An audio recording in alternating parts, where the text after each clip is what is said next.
Howdy, folks. It's the Church Solutions Podcast. My name is Steve Lacy, and he's Phil Thompson. Good job. Good job. This is episode number 499. Maybe by the time we get to 500, you'll feel a little less awkward when we do these. So. No. Especially when you switch it up. You throw out the first pitch without any warning. My nose is itchy. All right. So it is the Christmas season officially, and I was talking with you yesterday, and you put your Christmas tree lights up outside your house. This is Tucson, Arizona, for those who don't know, and you win awards for your lights on your house, don't you? It's kind of humorous because we have no special Christmas lighting, but we do. I think we've won it the past 3 years. And I think they give us some charity because we are on the hayride path.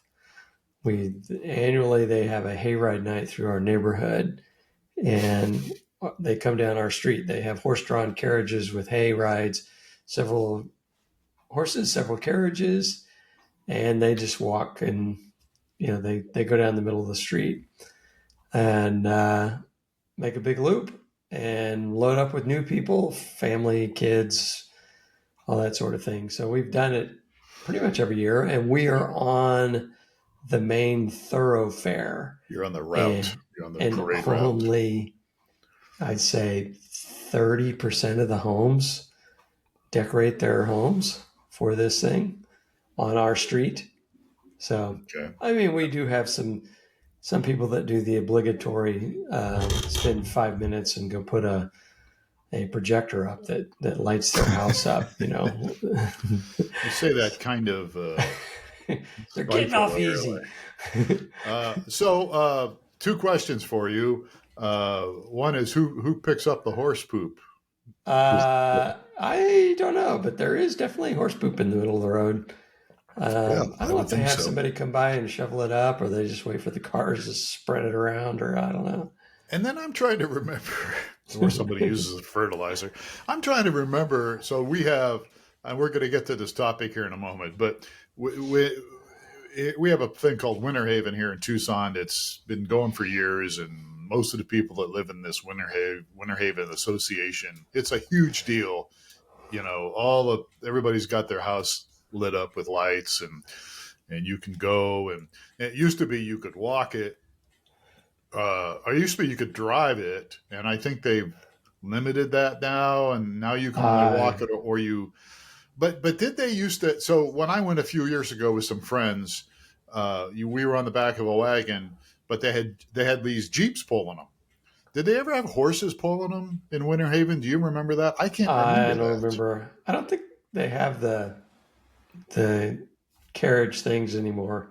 I don't know. We've been the past couple of years, and it's packed. I mean, there's probably hundreds, thousands of people walking the street. So I can't imagine a vehicle going through Winter there. Haven. Yeah. I don't think they do vehicles anymore. If they do, there's only one night. But they do have the wagons. They still have the wagons. But they're pulled by these Jeeps, CJ5s and CJ7s, I think. Sounds like a motorized vehicle to me. So yeah, it's a Jeep. I'm a Jeep guy, so.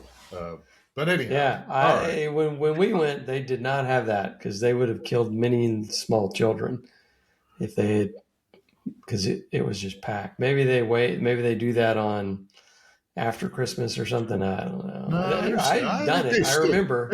They do it. I think maybe there's some restraint. All right. Well, we won't. All right. We're going to argue about this, and everybody's going like, what the heck's this about? So because it's the Christmas season, I'm wearing black. And you're not dressed up in any kind of a elf outfit or anything. But we're recording this on the second day of December. And we're going to talk about how streaming amplifies your church's holiday message. So if you want to follow along at home, we've got some of these notes in the blog. And we have a blog. You just go to streamingchurch.tv/blog. And yes, we're a streaming company as well as other things. So we're going to talk about streaming video and how it amplifies your your messages, your Christmas, your church messages. Uh, but I have some stats here about this, I so I'm going to jump to the stats. I must commend you. The blog, I was very impressed with the graphics. Thank you. Are the graphics AI or did you do The that? graphics are actually AI. This is the first time I have used graphics AI in the blog. Oh yeah. It's the first time, and It so I thought, it. it's Christmas season, do something What did you special. use? I use Gemini.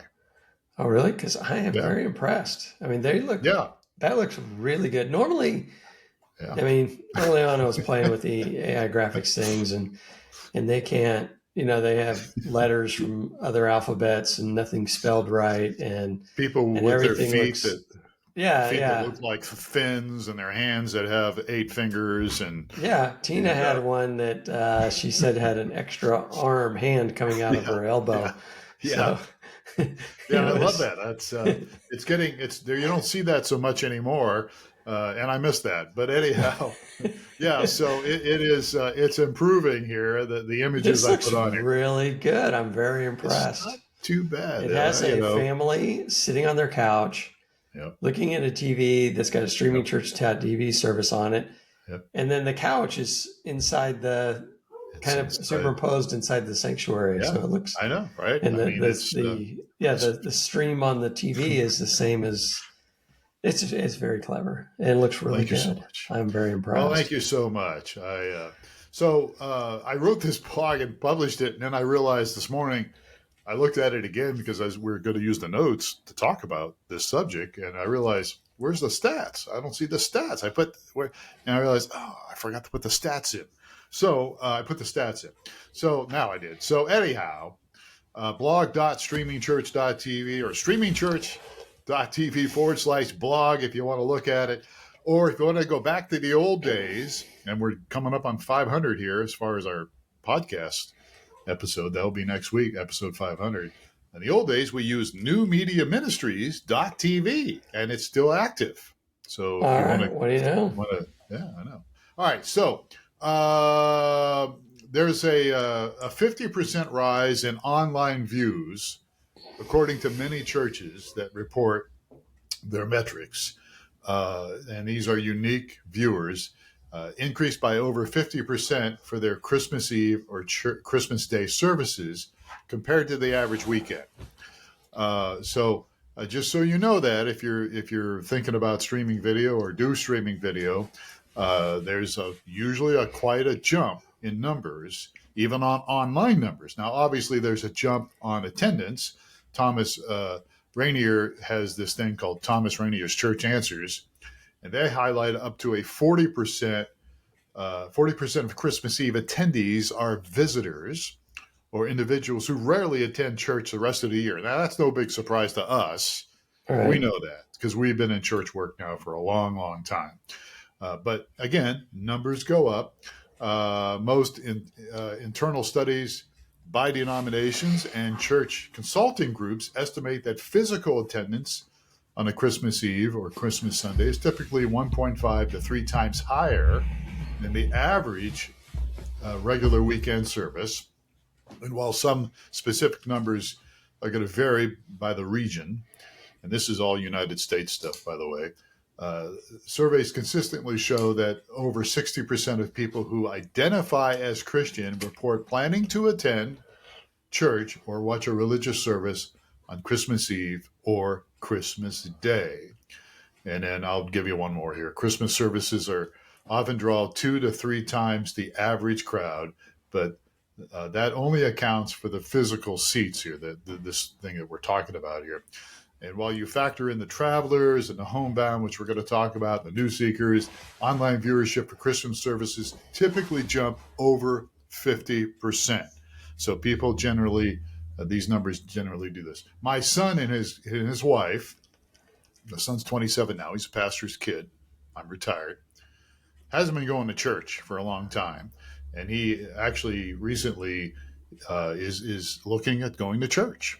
And so I recommended a couple churches to him. Not yours, by the way. All right. So I was at church. I volunteer twice a month, and in the month of October, I was there. Last time I ran into our pastor and he goes, "Hey, how's it going?" I said, "I have not stepped foot in this church for at least 4 weeks." It might have never been, missed you. yeah, probably not. Probably I'm not. sorry.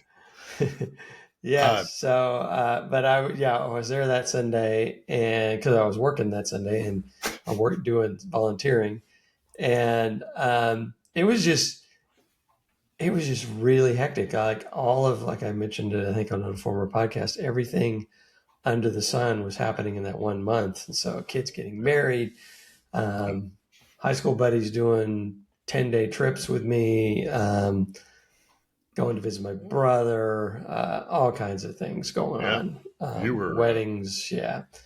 So anyway, so we missed church this past weekend. I forgot to tell you why. We went to the U of A basketball game, which was not a big deal, but the big deal was my grandson, Rhett, who is 10 months old, was recruited for the halftime show.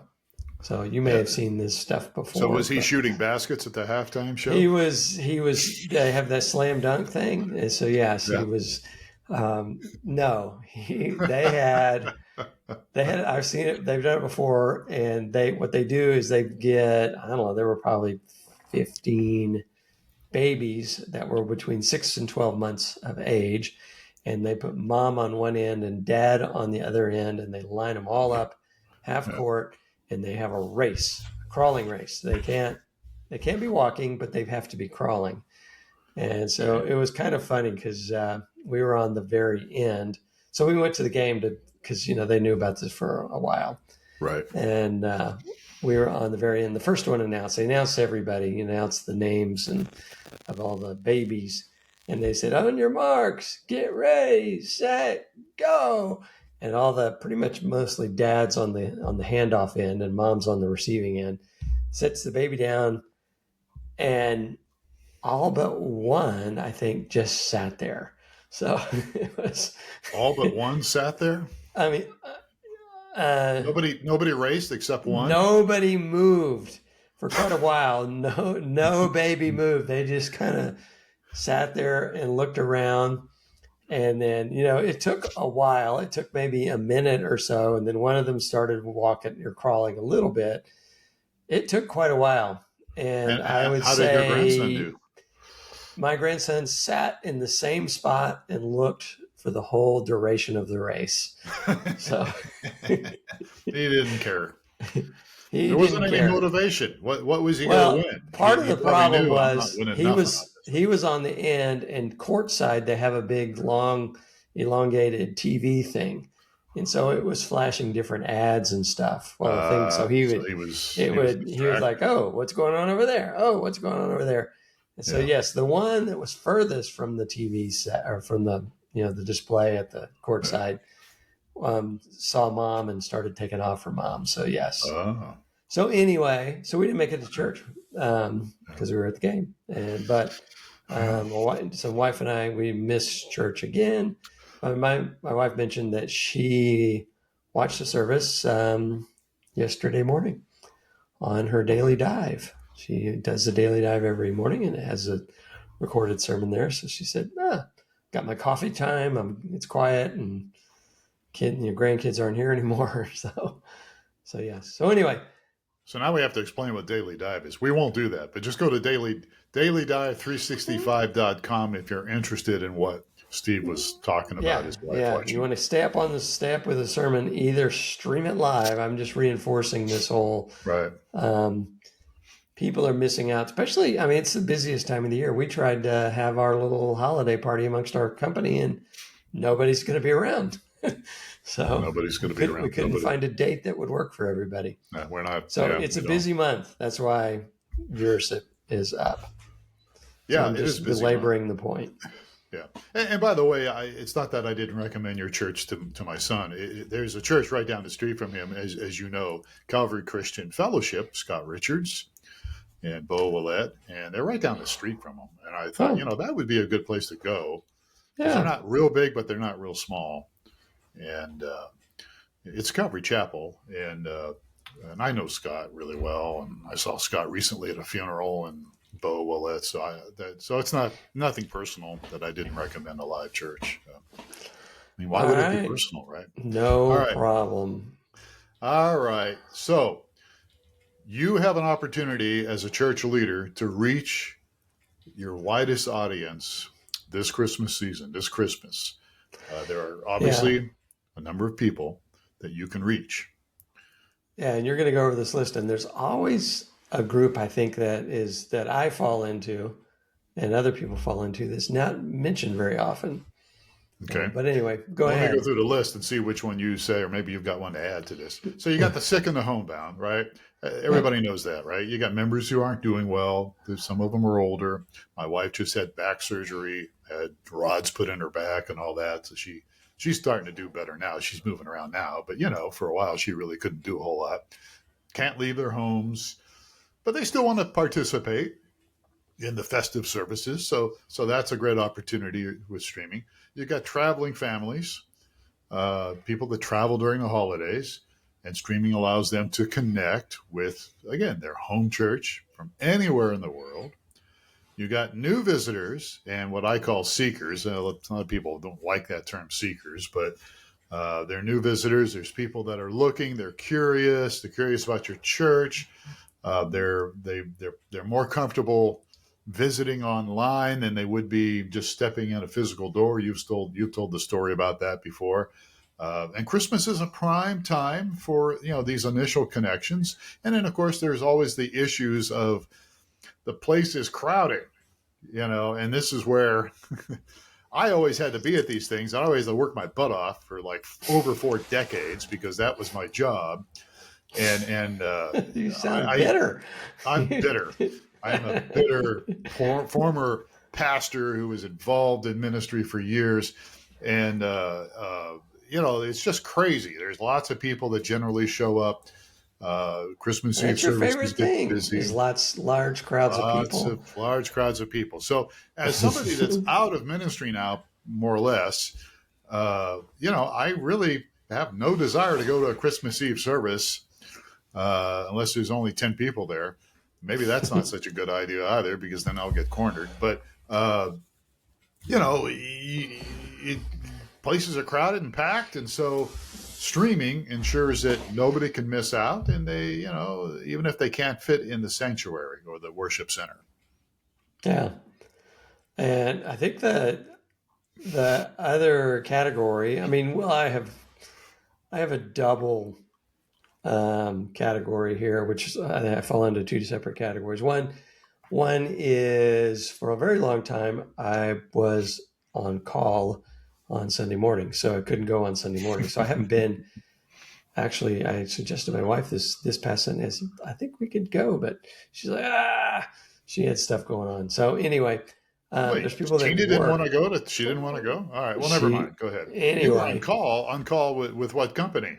with the streaming church.tv. So for the past several decades here. So, so work prevents people from going to church right. on Sunday. I didn't put that on the list, but you're right about that. And then the other thing, so we go on Saturdays. Our church has a Saturday service, and we typically go on Saturday, unless life busyness gets in the way, like your grandson's going to be the star of a halftime show. So actually, his uncles and aunts and uncles, we actually watched it on TV, but they said they only showed the winner. So they only showed just a brief clip of it because I guess they televised the game. And so anyway, I wasn't going to miss out on that. And that happened to conflict with the church service. So anyway, it's your grandson, you got, so that's a good thing to do. Yeah. There's just been tons of stuff going on. So anyway. Yeah. But we've alluded to this before, and there's some stats out there. I don't have them in front of me that, church attendance, actually, I think we did a blog and even mentioned it on a podcast a couple weeks ago.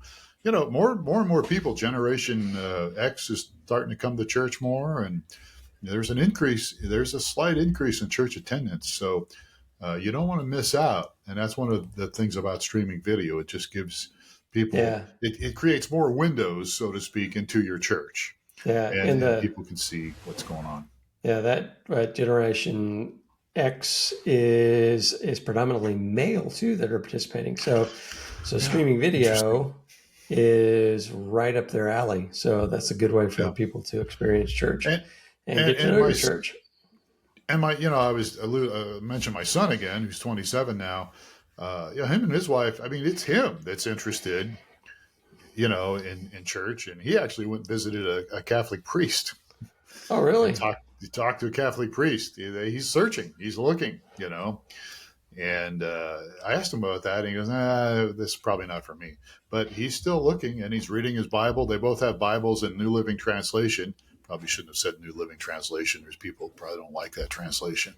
But they're reading their Bibles now. All right. This is a kid that grew up in church, But he also saw a lot of, let's not go there.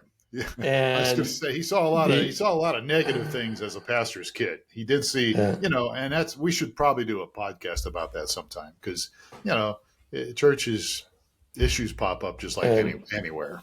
There was a milestone crossed very recently with 1 billion downloads of the Bible app. So really, from Life Church, you mean? Yeah, the Life Church Bible app. So, okay. From I should probably mention that to him. That yes, I'll try to remember to do that. It was just a few weeks ago, I think. It was big news. Yeah, I need to mention that to him. That's a good idea because he was trying to find. He was actually looking at some of my old Bibles, and I had an old Bible. I had a couple old Bibles from my father. Who used to be a Mason, so he had a Masonic Bible. It's actually just a King James Bible with a Masonic emblem on it. There's nothing. And again, I'm going into territory here where people's eyes are their ears are going to perk up as Masonic. That's of the devil. And my dad was a 32nd degree Mason, and I think whenever the ritual they do, I think they gave him a Bible and it has a Masonic emblem on it, but it's not. I mean, I've looked at it and read it. It's King James version, and it's nothing. They didn't add anything or taken anything away from it. But I also found a Bible my mother had, which I had forgotten. It was given to my mother back in 1925. I think. Oh, wow. So he took those. He took both those, but those are both King James versions. Anyhow, I also have the best place to start out, but. No, I mean, that's where I started, but Yeah, I think a lot of people did. But. It's just, that's all you knew back then. All right. And I'm sure there's people listening going, well, King James, if it's good enough for Peter, it was good enough for, anybody else. But anyhow, send your letters and send your emails and chats to Steve Lacy at dreamingchurch.tv. All right. So yes. Where are we going here? You're all right. So another everything. thing. I'm in one of those moods. Christmas I love Thanksgiving because it's all about practicing gratitude, being grateful for things. And I know, there's a group out there that's like, oh my God, you shouldn't practice Thanksgiving because we, took everything from the Native Americans and all that. But I really appreciate Thanksgiving. Christmas, my wife loves Christmas. It's a big deal for her. For me, bah humbug, huh? Well, again, let's get controversial. Jesus probably wasn't born December 25th. Okay. It's probably most people would agree with that. Even conservative evangelicals would probably say, yeah, it's probably wasn't born in April or something. But anyhow, so Christmas is not a big deal for me. But so I don't know. But I can respect it and appreciate it. I respect it and I appreciate it. I just remember my dad would always, I don't know how we're going to afford it, but let's do it. He's always grumbling about how expensive Christmas was going to be. Well, one of the things my wife wants for Christmas is a TV. I have an old one that my friend gave us when our other one died. And she's looking on Amazon for these TVs, and a lot of them are these Fire. What do they call them? Fire, not Yeah. Fire Stick, but Amazon Fire TVs. Yeah. But I'm concerned about we get one, and then it comes, and you open the box up, and it's cracked. Because it's being shipped. I mean, I don't know. They What are. you We bought our most recent TV when Best Buy was still around in our neighborhood. It comes in a box. I mean, it gets shipped in a box to the store, and it gets shipped and it gets delivered to your. That we stuck it in the car, but it's in a box. You can always take it back. Packed. I know you can take it back to Amazon too, but that can be a pain too. And what you have an LG? Is that what you said you had? We have an LG. Yeah, you like it? Yeah, I'm very happy with it. I'm getting to the point where it's not the best quality TV, but it's a very big TV. And I've seen it wasn't very expensive for the size of it. It's a very big TV that wasn't 65-inch, right? It's 86 inches. Oh my gosh. It's gigantic, but it was Don't tell my wife that. It was less than $1,500. And this was a few years ago. That's a little bit out of my price range. I'm thinking $300, not $1,500. Oh, yeah. Right. Well, this was a while ago when TVs were actually more expensive than they are now. But yes, it's amazing. I remember showing my age, being at a trade show, and there was a flat screen TV on the wall, and everybody was ooh and ahhing, said it was mounted on the wall, and it was from Philips. And I talked to the Philips rep because they were there, and I said, "How much does this TV cost?" And I think it was $30,000 at the time. So it was one of the very first plasma TVs. Oh yeah, I remember that. Wow. All right, so just be thankful you don't have to spend $30,000 on a TV. Well, well, trust me, nobody had one except for the Philips booth at the trade show. Yeah, good for them. All right, so look, this should have been episode 500 because this is more of this episode's more indicative of what the nonsense we get into. But this is 499. Very quickly here because we're out of time, literally. One of the benefits of streaming, as we talk about taking advantage of streaming this Christmas season for your church, one of the things you ought to consider is that you can create some lasting memories because you can record your stream. In our company, you can record it with our company, and you can. It's there. You can archive it. It's available.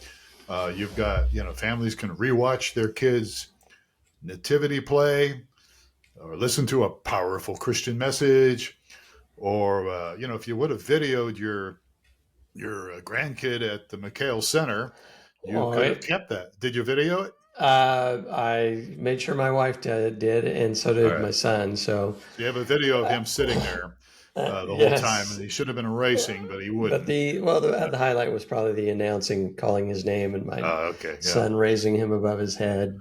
But you've got a lasting memory there. The point is, you've got a lasting memory. Well, you can do that with church stuff too. Christmas messages, your family, your kids stuff, all those things that they do. A great opportunity for streaming, and then also as we talk about online stuff, if you've got a company like streamingchurch.tv, you can use live chat. You can interact with your people. You can create some connection there. We have automatic follow-up tools, a great way to follow up with new people and even some regular people that you may not have seen for a while. You've got online giving. That's a great option. People are more likely to give during this season. And so you do streaming video and you have that tool available for people, which we make accessible for your banking institution. People could give online while they watch the stream. We even have simulated live. So you could even do something, pre-record segments of it or whatever, and stream it without even having to be at the church or be at your live encoder. So what day is Christmas this year? Christmas is Thursday, December 25th. All right.